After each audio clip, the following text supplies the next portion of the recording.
यह कहानी है दुनिया के सबसे डरावने द्वीप की। इसमें कई अजीब चीज़ें हैं जो लोगों को मॉन्स्टर में बदल सकती हैं।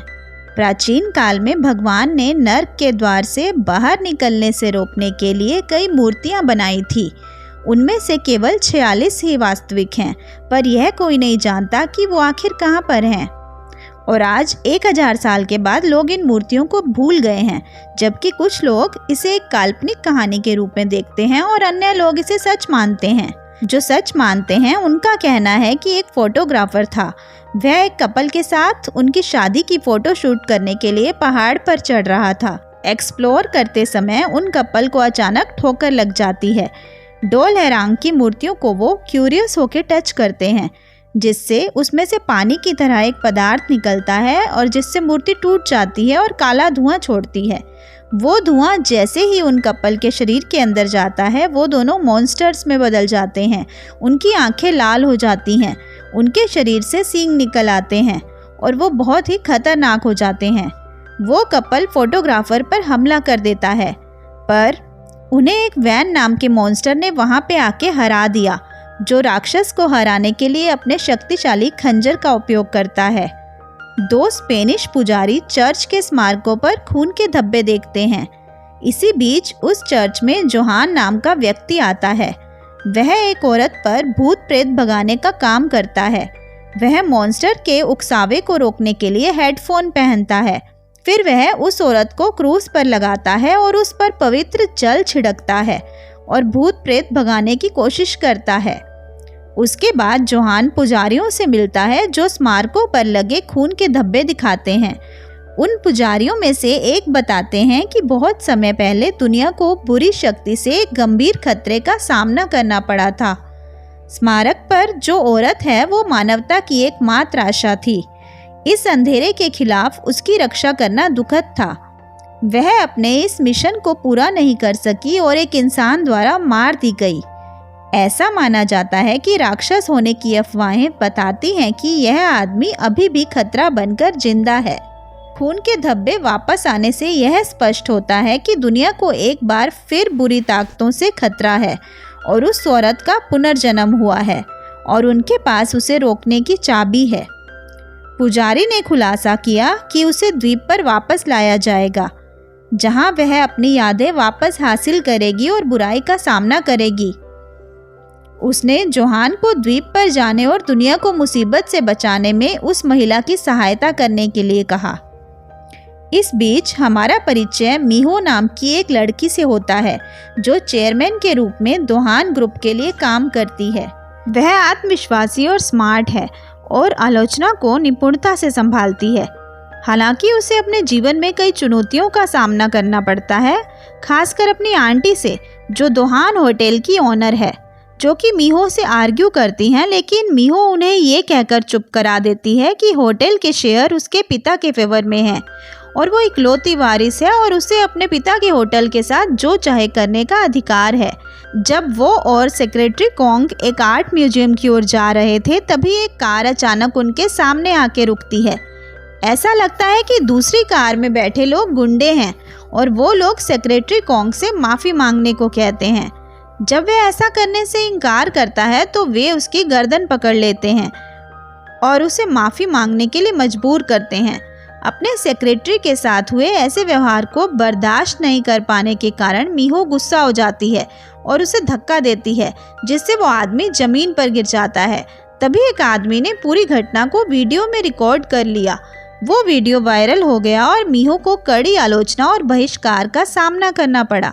इससे शेयर होल्डरों की चिंता बढ़ गई, जिससे मीहो के हालात बदतर हो गए।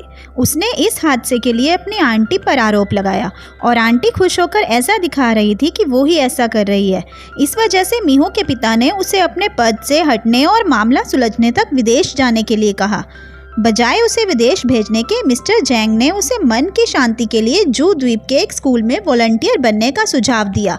उसके पास और कोई ऑप्शन नहीं था। पिता के कहने पर वो और सेक्रेटरी जू द्वीप पर पहुंचते हैं और वहां जाकर उनके साथ चीजें अजीब होने लगती हैं। मीहो जैसे ही उतरती है उसे कुछ महसूस होता है। इसी बीच बेगजू नाम की एक औरत को भी उसकी उपस्थिति का एहसास होता है, जिससे लगता है कि मीहो का द्वीप के साथ करीबी रिश्ता है। जब वह पार्किंग में अपनी कार ढूंढ रही थी तभी उसने शादी के कपड़े पहने हुए एक मॉन्स्टर को देखा। वो मॉन्स्टर मीहो को पहचान लेती है। तभी अपने आप को बचाने के लिए मीहो भागने लगती है। मीहो एक कार के पीछे छुप जाती है। वो मॉन्स्टर उसे पकड़ नहीं पाती। कार को अनलॉक करके मीहो वहां से भाग निकलती है। वो मॉन्स्टर उसका पीछा करती है। मीहो भागते हुए एक ट्रक के अंदर घुस जाती है। इससे पहले कि वह समझ पाती कि उसके साथ क्या हो रहा है, वो मॉन्स्टर ट्रक के अंदर अपना हाथ डाल देती है। तभी वहां पर वैन आ जाता है। वैन और उस मॉन्स्टर के बीच लड़ाई शुरू हो जाती है। वैन अपनी असाधारण शक्ति के साथ मॉन्स्टर पर हावी हो जाता है। इसी बीच मीहो ट्रक में मॉन्स्टर के खरोच को देखती है। मॉन्स्टर को हराने के बाद वैन ट्रक खोलता है। अचानक मीहो को कुछ महसूस होता है जिससे वो बेहोश हो जाती है। अगले दिन मीहो को जब होश आता है तो वो अपने सामने सेक्रेटरी कोंग और मिस्टर जैंग को देखती है। मीहो उस हादसे के बारे में उनको बताने के बाद पूछती है कि क्या सेक्रेटरी कोंग ने एक इंसान को देखा था जो पार्किंग में काले सूट में था। हालांकि उस लड़के के बारे में कोई भी नहीं जानता था क्योंकि उन्होंने केवल मीहो को ही वहां बेहोश पाया था। बेगजू, जिसने द्वीप पर मीहो की उपस्थितियों को महसूस किया था, वो वैन से बात करती है और बताती है कि वो बच्चा यहाँ है। वह वैन से पूछती है कि क्या मीहो ने उसे पहचान लिया है। मीहो अभी पूरी तरह से नहीं जागी है। उसे आश्चर्य है कि मीहो द्वीप पर क्यों आई। फ्लैशबैक हमें प्राचीन जेजू द्वीप पर वापस ले आता है। वैन एक छोटा बच्चा था जब उसके गांव पर मॉन्स्टर ने हमला किया था। वह इकलौता बच्चा था जो उस समय बच गया। मोंक जोंग यांग ने वैन को अपने काम के लिए इस्तेमाल करने का फैसला किया कि हर चंद्र ग्रहण को वह इंसानों को मॉन्स्टर के खून का इंजेक्शन लगाकर डीमन में बदलने का प्रयास करेगा। हालांकि वह अपने किसी भी प्रयोग में सफल नहीं हो सका। फिर भी उसने अगले चंद्र ग्रहण तक हार नहीं मानी। वह वैन और बाकी के बच्चों को एक गुफा में ले गया जहां उसने एक डीमन को पकड़ लिया था। बूढ़े व्यक्ति ने मॉन्स्टर को चाकू मारा और उसका खून इकट्ठा किया और बच्चों की पीठ के टुकड़े करके उनमें खून डाल दिया। कई बच्चों में से केवल 2 बच्चे वैन और गुंटोन जिंदा बचे थे। उन्हें मॉन्स्टर जैसा शक्तिशाली बनाने के लिए मोंक ने उन्हें ट्रेनिंग देना शुरू किया। रॉयल गाइड्स की टॉर्चर सहने के अलावा उनके कठिन प्रशिक्षण की शुरुआत हुई। उन्हें बड़े से चट्टानों को खींचने और कठिन प्रशिक्षण से गुजरना पड़ा। जोंग नाम की एक लड़की ने वैन को देखा। उनका टॉर्चर देखकर और उन्हें मॉन्स्टर बनने के लिए मजबूर किए जाने पर जॉन ने उन लड़कों को बचाने का फैसला किया। वह जेल में घुस गई और उसने लड़कों के जंजीरों को खोलना शुरू कर दिया। अचानक वैन के अंदर मॉन्स्टर ने प्रवेश कर लिया। जोंग ने उन्हें जेल से भागने में मदद की। तीनों जंगल की ओर भाग गए। जब लीडर को उनके भागने का पता चला तो उन्होंने अपने रॉयल गार्ड्स को उनके पीछे भेजा। इस सफर के बीच में जोंग नीचे गिर गई। उसकी बांह पर घाव लगा था जिस कारण वो तीनों पकड़े गए। वैन और गुंटोन को फिर से मठ में लाया गया और जोंग को जेल में बंद किया गया। अगली रात वैन और गुंटोन यातना से नहीं बच सके। उनका यह टॉर्चर देखकर जोंग ने वैन से प्रॉमिस किया कि वो एक दिन शक्तिशाली बन के वापस आएगी और उन्हें जेल से आज़ाद कराएगी। अब हमें प्रेजेंट सीन दिखाया जाता है जहां पर विला के रास्ते में जो स्कूल है, मीहो उस स्कूल में जाती है। एक आर्टिकल से पता चलता है कि उसकी आंटी मीहो के पोजीशन पे आ गई है। तभी उसे अपने दूसरे सेक्रेटरी द्वारा कुछ तस्वीरें मिलती हैं। वो सेक्रेटरी कोंग को कार रोकने को कहती है। उसे पता चलता है कि उसका सेक्रेटरी उसके आंटी के साथ मिला हुआ है। इसके अलावा उन्होंने मीहो की इमेज खराब करने की कोशिश की। उसी ने सारी साजिश की थी। यह सब देख के मीहो नाराज होती है क्योंकि उसने सेक्रेटरी को हमेशा फैमिली मेंबर की तरह माना था। उसका सेक्रेटरी हमेशा से ही मीहो के खिलाफ था। मीहो वहां से विला की ओर जाती है। तभी वह देखती है कि मिस्टर कोंग पे एक डेमन ने हमला कर दिया। सड़क के बीचों बीच मिस्टर कोंग खड़ा था। जैसे ही वह उसके पास जाती है तो देखती है कि उसकी आंखें ठीक उसी तरह से लाल हुई थी जैसे उस डीमन की हुई थी जिसका उसने सामना किया था। उसने घबराकर मिस्टर कोंग को लात मारी और वहां से भागने वाली थी, पर वो डीमन उसका गला पकड़ लेता है। तभी वैन वहां पहुंच जाता है। वो बहुत ही तेजी से डिमन की ओर बढ़ता है और उस डिमन का हाथ काट देता है। जैसे ही वो डिमन मीहो पर हमला करने वाला होता है तभी वैन बीच में आ जाता है। वैन और डिमन में लड़ाई होती है। वैन उस डिमन को हराकर उसे एक पत्थर में बदल देता है। मीहो के फ़ोन को ट्रैक करने के बाद मिस्टर जैंग वहां पे पहुंच जाता है। उनको देखकर वैन वहां से गायब हो जाता है। मीहो बताती है कि उस पे एक डिमन ने हमला किया था, पर कोई उस पे यकीन नहीं करता। अगले दिन विला में एक लड़का आता है। मिस्टर जैंग उसका स्वागत करते हैं। वो लड़का और कोई नहीं बल्कि XIST जोहान होता है। वो जैंग को बताता है कि मीहो ही वो लड़की है जो दुनिया को खतरनाक मॉन्स्टर से बचा सकती है। यहाँ ये भी पता चलता है कि मिस्टर जैंग एक पुजारी भी हैं जो कि मीहो के बारे में पहले से ही जानते थे। इसीलिए उन्होंने मीहो को द्वीप पर जाने का सुझाव दिया था और इसमें जोहान उसकी मदद करेगा। इस द्वीप पर एक व्यक्ति इसी तरह खंजर का उपयोग करके अपनी हथेली को काटता है और अपना हाथ एक मूर्ति के ऊपर रखता है, जिससे एक बुरी आत्मा आज़ाद हो जाती है। मीहो एयरपोर्ट पे पहुंचती है। वो इस बात से अनजान है कि बुरी आत्माएं अभी भी उसका पीछा कर रही हैं। मीहो अपनी टिकट लेने जाती है। तब रिसेप्शनिस्ट उसे इंतज़ार करने के लिए कहती है। तभी वहाँ के एक सिक्योरिटी गार्ड के शरीर में वो आत्मा प्रवेश करती है। इस वजह से वो इंसान मॉन्स्टर में बदल जाता है। वो मीहो को मारने के लिए उसके करीब जाता है, पर मीहो वहाँ से भाग जाती है। वो मॉन्स्टर उसका पीछा करता है। मीहो जैसे ही कार स्टार्ट करती है वो मॉन्स्टर कार के ऊपर अटैक कर देता है। मीहो कार को भगाने की कोशिश करती है। मीहो कार का ब्रेक दबाकर मॉन्स्टर को कुचलने की भी कोशिश करती है, पर वो मॉन्स्टर कार की खिड़की तोड़कर मीहो पे हमला कर देता है। इससे मीहो के कार का एक्सीडेंट हो जाता है। मीहो इसमें बच जाती है और वहाँ से भागकर एक रूम में छुपती है। वो मॉन्स्टर मीहो को देख लेता है। वो अटैक करने ही वाला था तभी वहाँ पे वैन आता है। मीहो वैन से अपनी रक्षा करने के लिए रिक्वेस्ट करती है। उन दोनों में लड़ाई शुरू होती है। वैन मॉन्स्टर को अपने खंजर से मार देता है। मीहो वैन से इन सब के बारे में पूछती है तो वैन बताता है कि ये सब मॉन्स्टर सिर्फ इंसानों का शिकार करते हैं। मीहो पूछती है आखिर मॉन्स्टर उस पर हमला क्यों करते हैं। इस पे वैन बताता है कि ये उसकी नियति है जो मॉन्स्टर को मीहो के करीब आकर्षित करती है और वो जहाँ भी जाएगी मॉन्स्टर उसका पीछा करते रहेंगे और उनसे बचना बहुत ही मुश्किल है। हालांकि मीहो को उनका सामना करना ही पड़ेगा और वो वहाँ से चला जाता है। ये सुन के मीहो को गहरा सदमा लगता है। अगली रात को जब मीहो अपने कमरे में बैठी हुई थी तभी उसे कुछ आवाज़ सुनाई देती है। वो जैसे ही खिड़की के पास देखने जाती है तभी वहाँ वैन आता है। वो उसे एक पत्थर दिखाते हुए कहता है कि अभी अभी एक मॉन्स्टर मीहो को मारने की कोशिश कर रहा था। इससे पहले वैन ने उस मॉन्स्टर को पत्थर में बदल दिया। ये देखकर मीहो घबरा जाती है और वैन से अपना पर्सनल बॉडीगार्ड बनने को कहती है। वैन उसे मना कर देता है क्योंकि उसने इससे पहले कभी भी ये काम नहीं किया था। मीहो उसे एक रात वहाँ रुकने के लिए मना लेती है। मीहो जैसे ही सोती है तब वैन देखता है कि मीहो के बॉडी पर कुछ निशान बने हुए हैं। इससे वैन को पता चलता है कि ये वही जोंग नाम की लड़की है जिसने वैन को बचपन में जेल से छुड़ाने में मदद की थी और वो अपना प्रॉमिस पूरा करने के लिए वापस आई है। पर मॉन्स्टर के वैन के दिमाग को कंट्रोल करने की वजह से जोंग वैन के खंजर से मारी गई। सुबह होते ही मीहो देखती है कि वैन ने उसके लिए एक लेटर रखा था जिसमें उसने कहा कि वो बॉडीगार्ड बनने के लिए तैयार है। मीहो वैन को मिस्टर जैंग से मिलाती है। वैन मीहो के साथ स्कूल जाने को निकलता है पर उसे गाड़ी चलाने नहीं आती। इस वजह से मीहो गाड़ी चलाती है। वो वैन से बातचीत करने की कोशिश करती है पर उसे कुछ अच्छा रिस्पॉन्स नहीं मिलता। मीहो स्कूल में नई होने के कारण बच्चे उसे अपने पर्सनल सवालों से परेशान कर देते हैं। इससे मीहो को गुस्सा आता है। जब मीहो सारे बच्चों की अटेंडेंस ले रही थी तभी एक स्टूडेंट जिसका नाम है योमजी वो क्लासरूम से बाहर चली जाती है। दरअसल योमजी बैकजू की पोती है। वो अपनी दोस्त सुआन से मिलने के लिए स्कूल छोड़ती है। सुआन को उसका बॉयफ्रेंड लगातार परेशान कर रहा था। सुआन के कुछ प्राइवेट तस्वीरों को दिखाकर वो उसे ब्लैकमेल करने की कोशिश करता है। वो सुआन पे नज़र रखता है।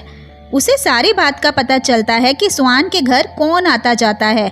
उससे डरकर सुआन अपने दोस्त को घर से बाहर निकाल देती है।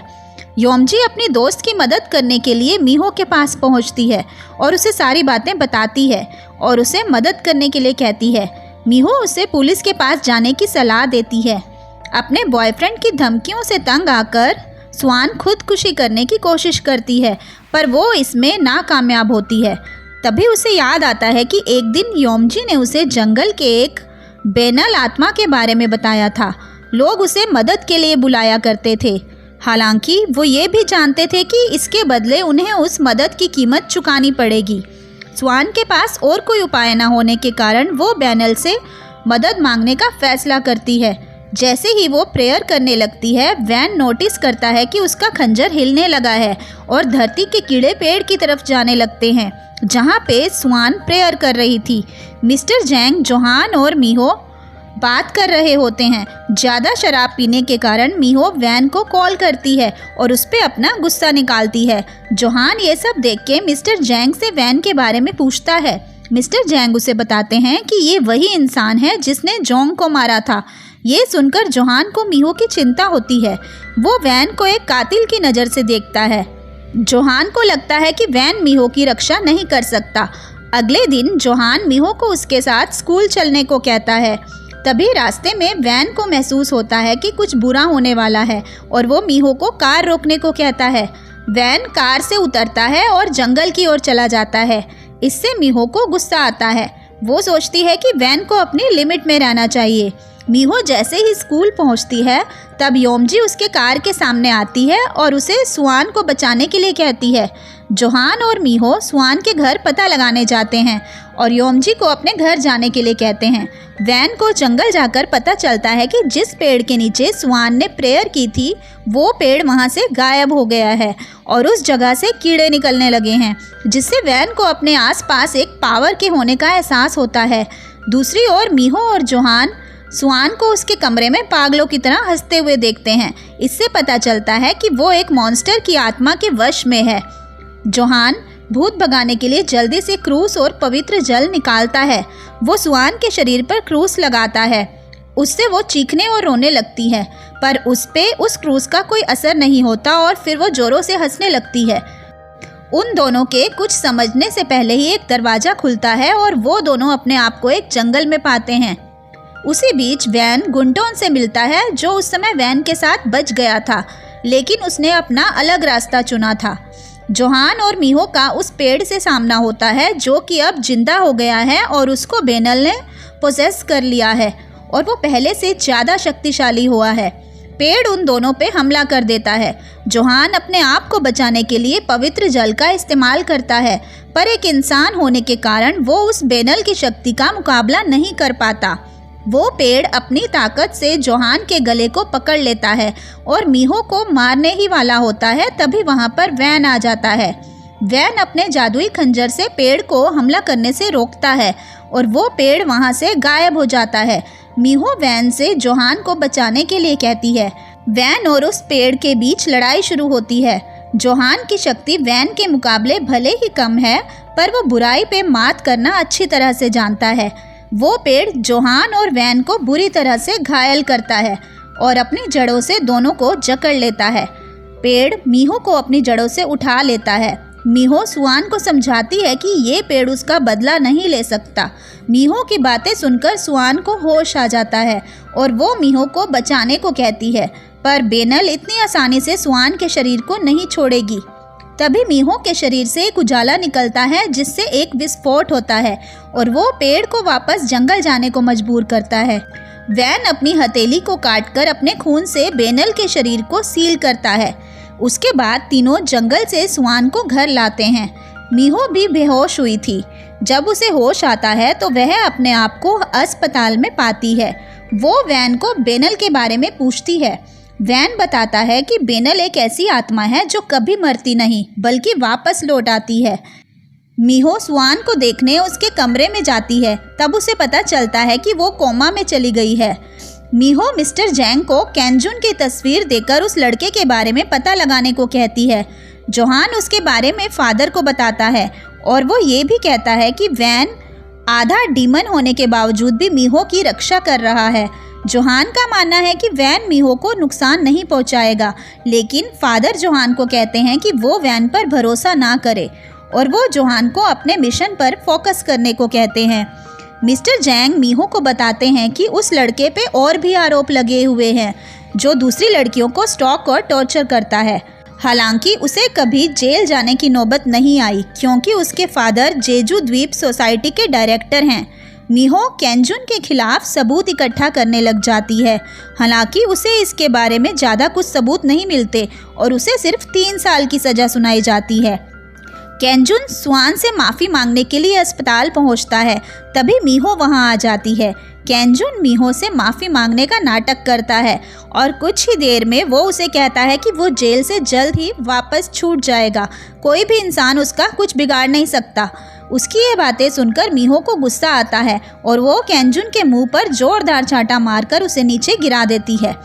इसका बदला लेने के लिए केंजुन स्वान की प्राइवेट फ़ोटोज़ को इंटरनेट पे वायरल करने का फैसला करता है। वो कुछ कर पाता इससे पहले उस पेड़ की जड़ें पूरे कमरे में फैल जाती हैं और उसमें से एक जड़ केंजुन के सिर में घुस जाती है। इससे उसकी वहीं पर मौत हो जाती है। तभी स्वान कोमा से बाहर आती है और वो धीरे धीरे ठीक होने लगती है। एक दिन बैगजू स्कूल में मीहो से मिलती है और बताती है कि वो योमजी की दादी है। टीचर मीहो से बताती है कि योमजी की दादी स्कूल के लिए पैसे डोनेट करती है और होटल से बहुत ही स्वादिष्ट खाना भी भेजती रहती है। अगले दिन मीहो वैन और योमजी की दादी को साथ में देखती है और उसे देखकर चौंक जाती है कि ये दोनों एक दूसरे को कैसे जानते हैं। रात के समय जब मीहो को केंजुन की मौत की खबर मिलती है तो वो वैन से झगड़ने लगती है कि क्या उसने केंजुन को मारा है। वैन उसे मना करता है। वो कहता है कि वो इंसानों को नहीं मारता। फिर भी वो वैन को खूब सुनाती है और जाते वक्त उसे एक फ़ोन देती है ताकि वो ज़रूरत पड़ने पर उसे कॉल करके बुला सके। विला में पहुंचते ही जोहान मीहो को वैन से दूर रहने को कहता है। वो बताता है कि इससे पहले भी उसने मीहो को मारा हुआ है। तभी जोहान और वैन में लड़ाई होती है। दोनों एक दूसरे को अपनी ताकत से हराने की कोशिश करते हैं। तभी जोहान की ताकत वैन को रोकती है। जोहान उस पे अपने मंत्र से भूत भगाने का काम करता है। तभी वैन की आंखें लाल होती हैं। इससे पता चलता है कि वैन को मॉन्स्टर ने अपने वश में किया हुआ है। वैन अपनी पूरी ताकत के साथ जोहान का गला पकड़ लेता है। जैसे ही मीहो वैन को देखने वहां आती है तो वैन के शरीर का मॉन्स्टर मीहो को मारने उसके पीछे भागता है। वो अपना खंजर मीहो को मारने ही वाला था, तभी वो अपने आप को रोक लेता है। मीहो बेहोश होती है। यह देखकर वैन की आंखों में आंसू आते हैं और वो वहां से चला जाता है। गुंटोन मूर्तियों को तोड़ देता है जिससे कैद की हुई आत्मा बाहर निकलती है। जब वैन आसमान में काला धुआं देखता है तब उसे पता चलता है कि कुछ गलत होने वाला है। उसी तरह एक मॉन्स्टर जंगल में कपल पे हमला करके उन्हें खा जाता है। ये खबर पूरे द्वीप पे फैल जाती है। इन मॉन्स्टर को फॉक्स डिमन भी कहा जाता है जो इंसानों को अपना भोजन बनाते हैं।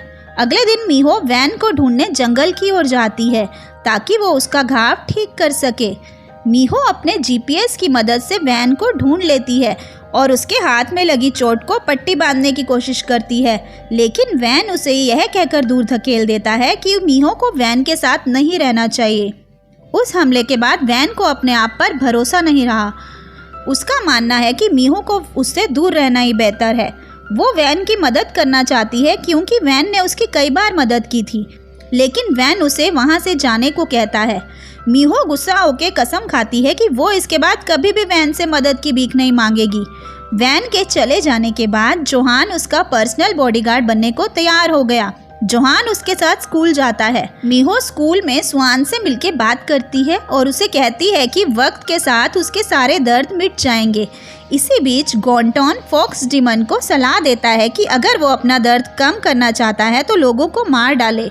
इसके बाद फॉक्स डिमन लोगों को मारना स्टार्ट करता है। गुंटोन मरे हुए इंसानों पर फिर से वार करके अपना काम खत्म करता है। दूसरी ओर पता चलता है कि जोहान का एक और भाई है जिसका नाम है चेन ही, जो बचपन में अलग हो गए थे। जोहान उसके भाई की अभी तक तलाश कर रहा है। वैन जब मरे हुए इंसानों की बॉडी पर लगे वार को देखता है तो उसे तुरंत पता चल जाता है कि यह काम किसी और का नहीं बल्कि गुंटोन से कराया गया है। मीहो जोहान के छोटे भाई को खोजने के लिए अपनी टीम को कहती है। मीहो जोहान को एक अनाथालय भी लेके जाती है जहां उसने और उसके भाई ने तब तक अपना जीवन व्यतीत किया था जब तक उन्हें गोद नहीं लिया गया। मीहो के कर्मचारियों ने जोहान को बताया कि उन्हें उसका भाई मिल गया है जो इसी द्वीप पर रहता है। मीहो घर पहुंचती है तब जोहान उस लोकेशन पे पहुंच जाता है जहां उसका भाई है। मीहो को उसकी बचपन की दोस्त का कॉल आता है। मीहो के लिए उसका दोस्त केक लेके उसके पास आ रहा था। तभी रास्ते में कोई उसके पास तेजी से दौड़ता है।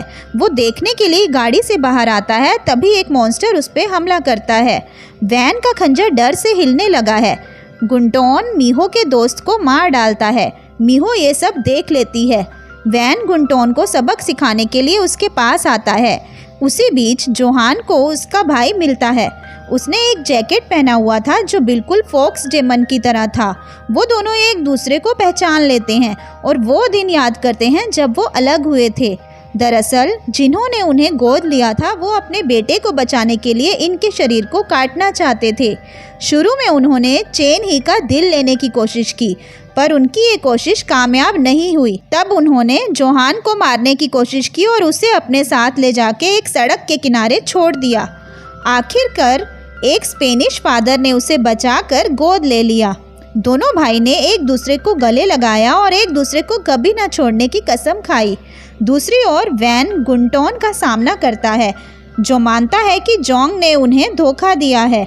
गुंटोन को लगता है कि वैन को अपने दर्द से हमेशा के लिए मुक्त होने के लिए जोंग को मार देना चाहिए।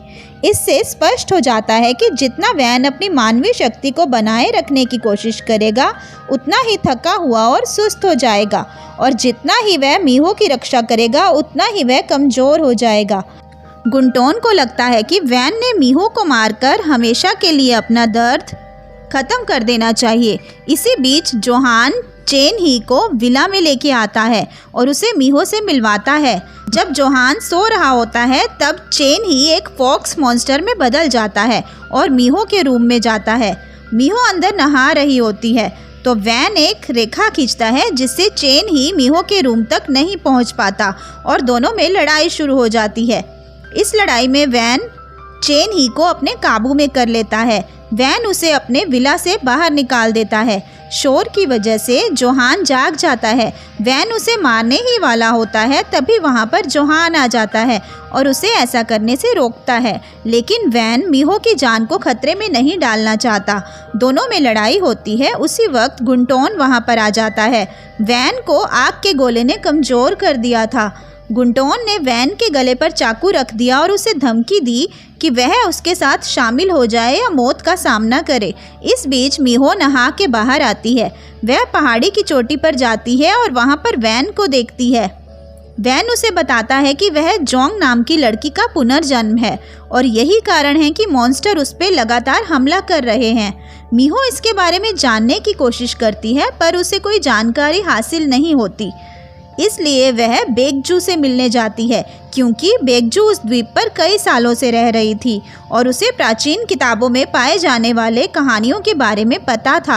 वह बेगजू की मदद लेने का फैसला करती है। बेगजू उसे एक ऐसे इंसान के बारे में बताती है जो टूटी हुई पुरानी चीज़ों की मरम्मत करता है। उनमें से एक पत्थर है जिसमें सबसे पुराना मॉन्स्टर है। जोहान चेन ही के पास जाता है। उसे पता चलता है कि चेन एक मॉन्स्टर है। वह चेन से जाकर पूछता है कि वह मॉन्स्टर कैसे बना।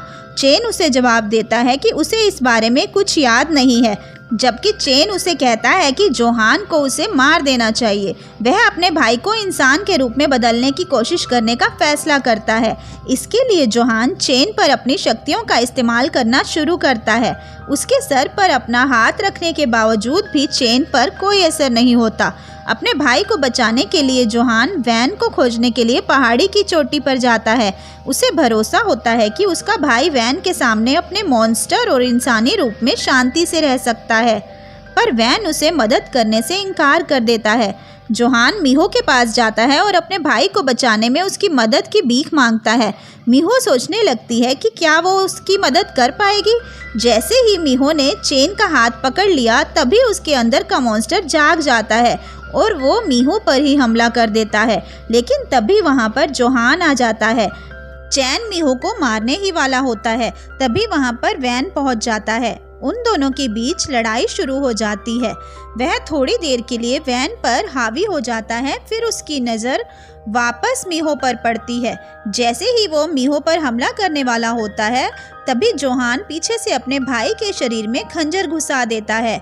वैन ने उस मॉन्स्टर को पत्थर में बदलकर उसे खत्म कर दिया। दूसरी ओर गुंटोन एक सीट पर बैठता है और लोग उसके सामने झुकते हैं। उसके बगल में योमजी बैठी हुई थी। एक फ्लैशबैक हमें 9 साल पीछे ले जाता है, जब गुंटोन को एक सफ़ेद कपड़े पहने हुए इंसान ने जगाया हुआ था, क्योंकि गुंटोन लंबे समय से सो रहा था। हम एक और फ्लैशबैक देखते हैं जहां पर वैन और गुंटोन जब छोटे थे, उन्हें मोंक ने एक जादुई खंजर दिया और उससे हथियारों को वश में करने का आदेश दिया।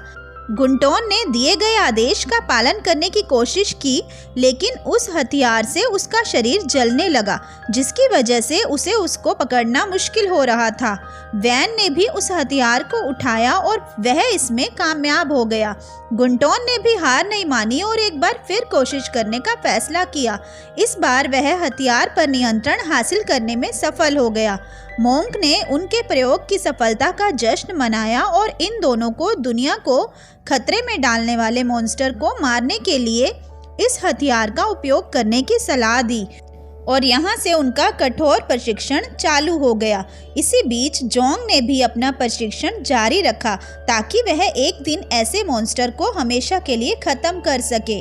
वैन और गुंटोन के साथ कोई भी इंसानों जैसा बर्ताव नहीं करता था।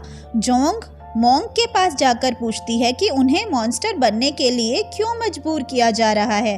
तब मोंक ने उसे जवाब दिया कि उसने उनसे सभी इंसानी भावनाओं को हटा दिया है, इसलिए उनका दर्द मायने नहीं रखता।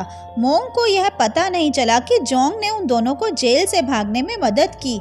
जेल से भागने में वह कामयाब रहे, लेकिन इसी बीच चोट लगने के कारण जोंग नीचे गिर जाती है। गुंटोन ने जोंग को वहीं पर छोड़ने का फैसला किया। वैन को यह बर्दाश्त नहीं हुआ, वह उसे वापस मठ में ले आया और उसके बाद वह दोनों मठ से भागने में कामयाब नहीं हो सके। जैसे ही वह बच्चे बड़े हो गए, उन्होंने खंजर से मॉन्स्टर को मारना शुरू कर दिया। वैन बुरी शक्तियों को खत्म करने लगा। दूसरी ओर गुंटोन के इरादे कुछ और ही थे। जैसे कि जोंग ने प्रॉमिस किया था कि वह उन बच्चों को जेल से आज़ाद करेगी, वह उन दोनों के पास पहुंचती है। पूर्णिमा की रात में जोंग ने अपना काम शुरू कर दिया। इसी बीच मोंक ने वैन और गुंटोन को बुलाया और कहा कि वह उनके शरीर और आत्मा को शुद्ध करने के लिए एक यज्ञ करेगा। वह दोनों अंदर चले जाते हैं। तभी मोंक ने बाहर से दरवाज़ा बंद कर दिया और उसे एक पिंजरे में बदल दिया और इस दुनिया से इंसानी खून के सभी निशान मिटाने के लिए उनके चारों ओर आग लगा दी। मोंक ने उन्हें झूठ कहा कि जोंग को इसके बारे में पहले से पता था। गुंटोन को ये देखकर इंसानों पर और ज़्यादा गुस्सा आ गया। दोनों ने पिंजरे को तोड़ने की कोशिश की, लेकिन उनकी कोशिश नाकामयाब हुई। अचानक दोनों मॉन्स्टर में बदल गए और उन्होंने अपने आप को कैद से मुक्त कर दिया। अब वह पूरी तरह मॉन्स्टर बन गए थे। वैन और गुंटोन ने लोगों को अपना शिकार बनाना शुरू कर दिया। गुंटोन ने मोंक को मारकर अपना बदला लिया, जबकि वैन अभी भी झिझक रहा था। मोंक ने वैन को खंजर से मारने की कोशिश की, पर वैन ने वो खंजर अपने शरीर से निकाल दिया और उस मोंक को ख़त्म कर दिया। जोंग को पता चला कि वैन और गुंटोन मॉन्स्टर में बदल गए हैं। वैन जोंग से जाकर पूछता है कि उसने उन्हें धोखा क्यों दिया। उसी वक्त वहाँ गुंटोन जोंग पे हमला करने पहुँच जाता है। वैन और गुंटोन में लड़ाई शुरू होती है। तभी जोंग के शरीर से एक रोशनी निकलती है। गुंटोन ने उसे खंजर से मार दिया। जोंग ने वैन से वादा किया कि वह उसे अगले जन्म में ढूंढ लेगी और एक बार फिर उसे अपने अंदर के मॉन्स्टर से छुटकारा पाने में मदद करेगी, और वो मर गई। तभी उसमें से तेज रोशनी बाहर निकली, जिसकी वजह से सारे मॉन्स्टर मर गए। गुंटोन भी जमीन के अंदर दफन हो जाता है।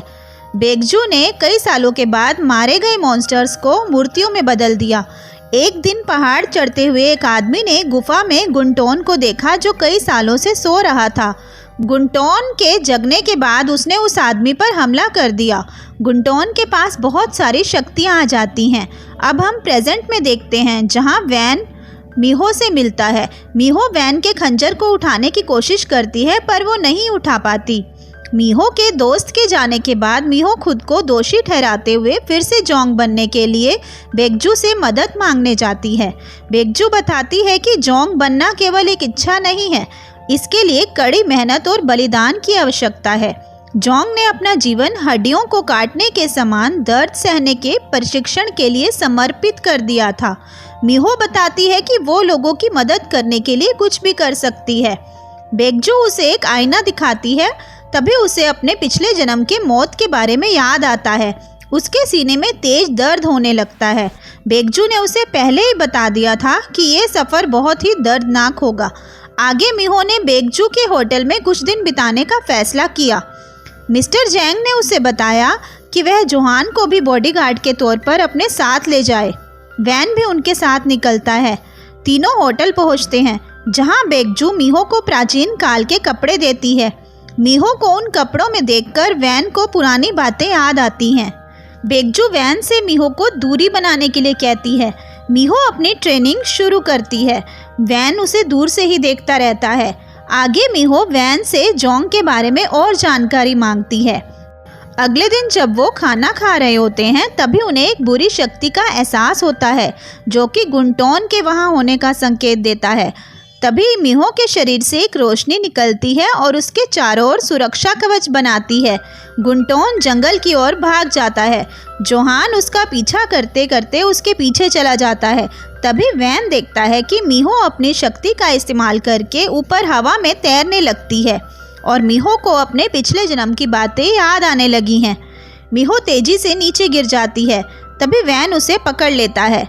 गुंटोन ने अपने खून से मूर्ति तोड़कर कई मॉन्स्टर को जगाया। देखते देखते वहां पर काला धुआं होने लगता है। उस काले धुएं की वजह से बेकजू नीचे गिर जाती है। वह वैन से बताती है कि उनके पास बहुत कम समय है।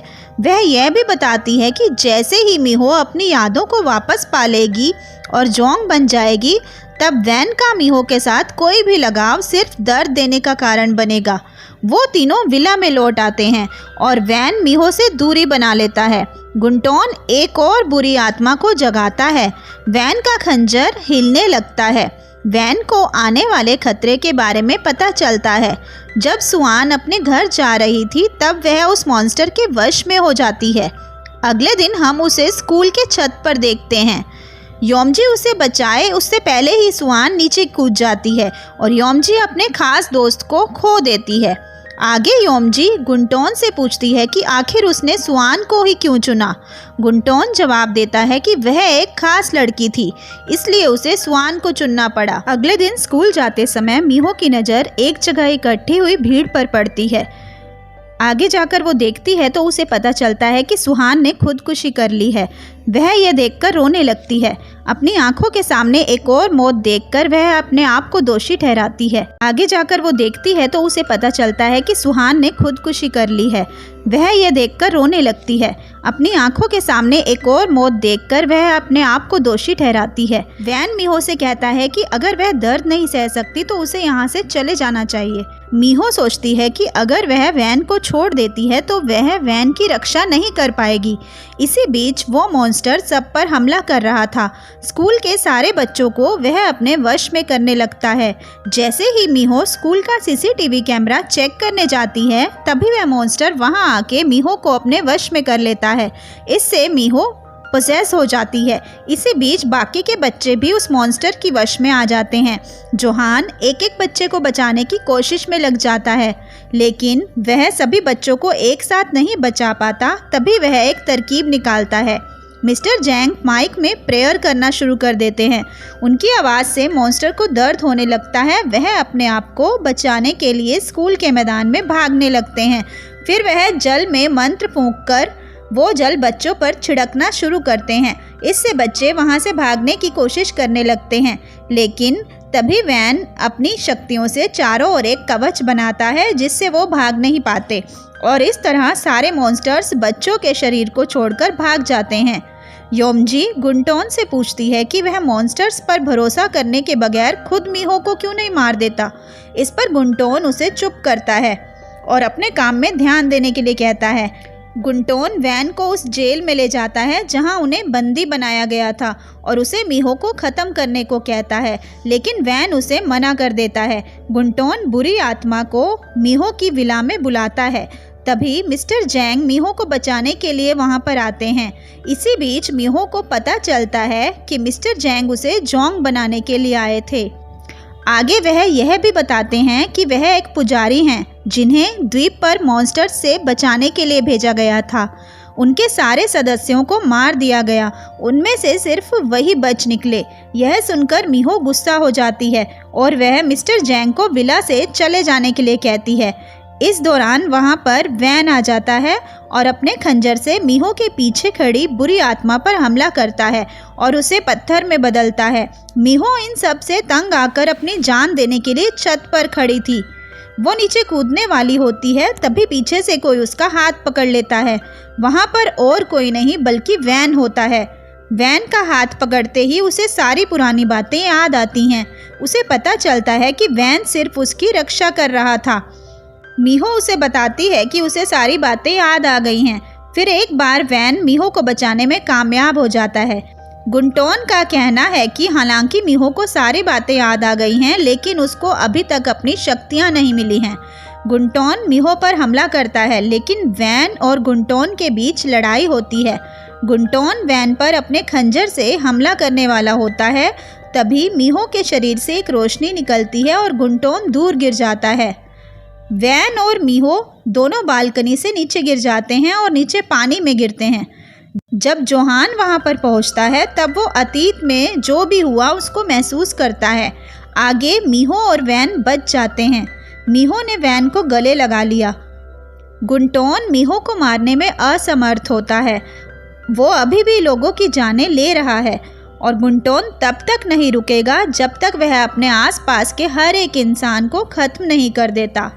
योमजी वहां से एक बच्चे को लेकर भाग जाती है और सड़क पर एक गाड़ी के सामने आकर खड़ी हो जाती है। वह बच्चे को वहीं पर छोड़ देती है और रोते हुए बेगजू के पास जाती है। तभी मीहो एक हिरन को देखती है और उसका पीछा करते हुए उसके पीछे जाती है। तभी उसे अपने शरीर से निकलने वाली रोशनी का एहसास होने लगता है। वह अपनी शक्तियों को नियंत्रित करना शुरू कर देती है, पर वैन उसे ऐसा करने से रोकता है। वह नहीं चाहता कि मीहो फिर से गायब हो जाए। इसी बीच होटल में बेगजू को एक तूफान का आभास होता है, जो आगे आने वाली मुसीबत का संकेत है। बेगजू काले बादलों का पीछा करती है और उस जगह पहुंच जाती है जहां गुंटोन रहता है। जोहान होटल में आता है। उसे बेगजू ना दिखने के कारण वह उसे ढूंढने लगता है। जोहान काले बादलों पर नजर रखता है। बेगजू को पता था कि गुंटोन योमजी को बंदी बनाएगा और वह योमजी के पैर पर चाकू मारता है। जोहान काले बादलों का पीछा करते हुए गुंटोन की जगह पर आता है। उन दोनों में लड़ाई शुरू होती है। गुंटोन सारी मूर्तियों को तोड़कर उनमें से मॉन्स्टर्स को आज़ाद कर देता है और वह बेगजू के शरीर में खंजर घुसा देता है। वैन आके देखता है कि जोहान को क्रूज पर लटका दिया गया था। आगे बेगजू भी अपना दम तोड़ देती है। माना जाता है कि मीहो ने अभी भी उसकी शक्तियों को हासिल नहीं किया है, पर उसे जादुई चमत्कार के रूप में जाना जाता है। अगर मीहो अपने अंदर के जादुई टुकड़े को छोड़ देती है तो वह एक मॉन्स्टर में बदल जाएगी और फिर कभी इंसान नहीं बन पाएगी। जैसे ही मीहो पहाड़ी की चोटी पर पहुंचती है, उसका सामना दो मॉन्स्टर्स से होता है जो उस पे हमला करने के लिए आगे बढ़ रहे थे। तभी वह मार दिए जाते हैं। मिस्टर जैंग उसे आखिरी मुकाबले के लिए तैयार करते हैं और वह सारे मॉन्स्टर से लड़ते हैं। मिस्टर जैंग और मीहो दोनों मॉन्स्टर्स से उलझ जाते हैं। मीहो अपनी सारी शक्तियां इकट्ठा करके बुराई को हमेशा के लिए ख़त्म करने के लिए तैयार हो जाती है। वैन मीहो के पास पहुंच जाता है और उसका हाथ पकड़कर अपने आँखों के करीब लाता है। तभी वह कवच का टुकड़ा टूटने के कारण वैन एक मॉन्स्टर में बदल जाता है। गुंटोन और वैन के बीच फिर से लड़ाई होती है, जिसमें गुंटोन ने वैन के शरीर में खंजर घुसा दिया। तभी मीहो की सारी शक्तियां वापस आ जाती हैं। वैन अपने सारी शक्ति को इकट्ठा करके अपने खंजर से गुंटोन पर पीछे से वार करता है। गुंटोन हवा में गायब होता है। इसी बीच उन मॉन्स्टर्स के साथ मीहो वैन को भी खो देती है।